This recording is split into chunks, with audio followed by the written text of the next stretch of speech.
Bloomberg Audio Studios. Podcasts, radio, news.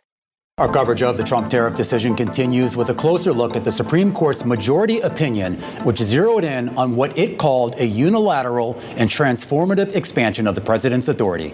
Writing for the plurality, Chief Justice John Roberts said, quote, that in IEEPA's half-century of existence, no president has invoked the statute to impose any tariffs, let alone tariffs of this magnitude, and that the lack of historical precedent, coupled with the breadth of authority that the president claimed, suggested that the tariffs extended beyond his legitimate reach. That issue, a core part of the 3 lawsuits that led to this case, including the lawsuit pressed by 12 Democratic state attorneys general, including from California's Rob Bonta. He joins us right now to talk a little bit more about this decision. All right, first, what was your initial reaction at 10 a.m.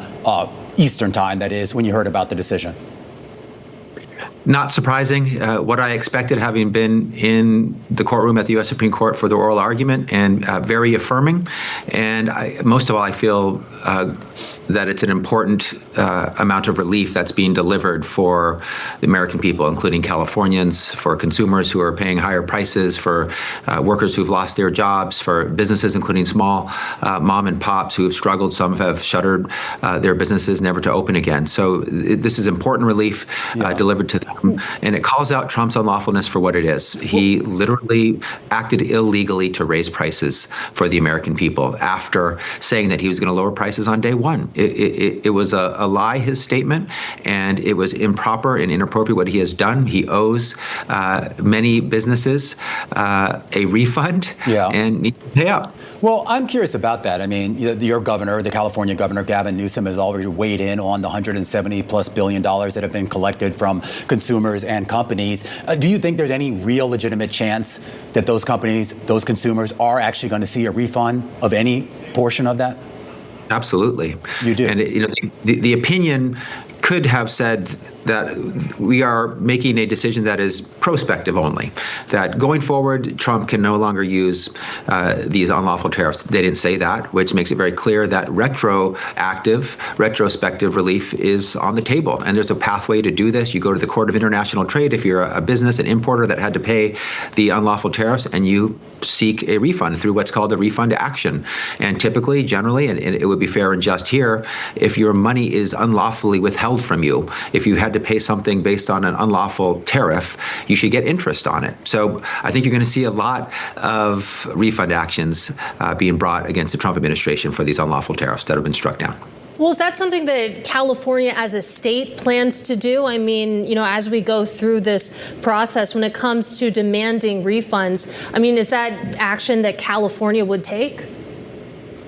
It's very, very potentially, yes. We had a case in the Northern District of California that we are now will be transferred to or commenced in the Court of International Trade, which the U.S. Supreme Court today said is the appropriate court, and that's where we could seek a refund action for California, for the state of California, not the businesses, not the who paid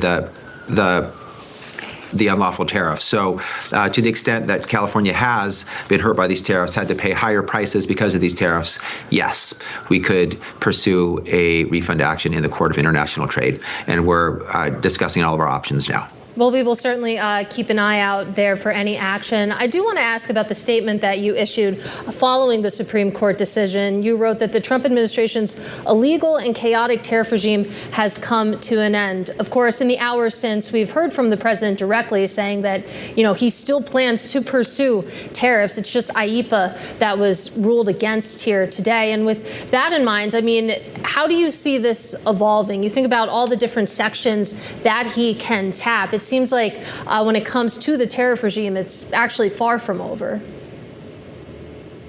I think he'll try again, and some of his statements today were very remarkable, almost claiming victory in the face of very clear defeat. I mean, this is an embarrassing loss in front of the U.S. Supreme Court on his key policy proposal of his administration. It was unlawful, and it was not even close. It was clearly unlawful, a 6-3 loss in front of the U.S. Supreme Court. And He very may well try to implement other tariffs through other pathways. Those are always available to him. To be clear, there's prerequisites for those tariffs to be implemented. There's limits on those tariffs. There's limits in duration and amount. So we'll see what he does, and we'll assess. We've brought 58 lawsuits in less than 58 weeks against the Trump administration for repeated illegal conduct, and so we will assess whether any of his actions going forward in the tariff space are lawful or not. And if he breaks the law again and hurts California again, we'll take him to court. Well, I'm just sorry, just real quickly though, Rob. I mean, looking at the dissenting opinions, and particularly the Kavanaugh opinion, who explicitly, in his words, said the president did have the authority. Does that become the basis for the Trump administration to move forward with something even under the construct of IEPA? Well, IEPA is off the table, so he can no longer use IEPA to impose tariffs. He tried, he lost. The IEPA doesn't mention the word tariffs. It's never been used in nearly 50 years of its existence to impose tariffs. But yeah, the Kavanaugh dissent did sort of set forth a blueprint that Trump might want to pursue in terms of other statutes that do provide the opportunity for him potentially to implement tariffs. But the point I was making, and the majority makes this too, is that those other statutes don't give full discretion to implement and impose all the tariffs that he tried to impose under IEPA. And he tried to impose tariffs against every single one of our trade partners under IEPA. Yeah. Those other statutes have limits. They have prerequisites. They have limits in duration, limits in amount. So he may take action using those other statutes, but he will be limited. All right, have to leave it there. Really appreciate your time. That is California Attorney General Rob Bonta.